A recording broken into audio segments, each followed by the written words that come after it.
இந்த வீடியோவில் dynamic talk பற்றி தான் பார்க்க போகிறோம்.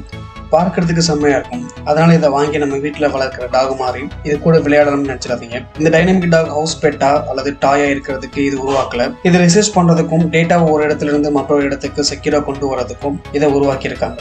இந்த ரோபோட் 5 கிலோமீட்டர் பெர் ஹவர் நடக்கும். இதுவே ஆட்டோமேட்டிக் சென்ஸ் பண்ணிக்கும். 360 டிகிரி வரைக்கும் இதால் பார்க்க முடியும். அது மட்டும் இல்லாமல் 14 கிலோ வெயிட்டை இதால் சுமந்து செல்ல முடியும்.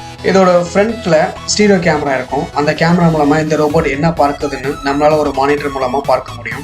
ரஷ்யாவில் Chernobyl nuclear power plant disaster நடந்தது. அது எல்லாத்துக்கும் தெரியும். அந்த இடத்துல ரேடியேஷன் அதிகமாக இருக்கும். மனிதர்கள் யாரும் அப்படிப்பட்ட இடத்துக்கு போக முடியாது. ஸோ மனிதர்கள் போக முடியாத இடத்துக்கு இந்த ரோபோட் போய் நடந்தது எல்லாத்தையும் இது ரிசர்ச் பண்ணி அங்கே இருக்க டேட்டாவை சென்ட் பண்ணும்.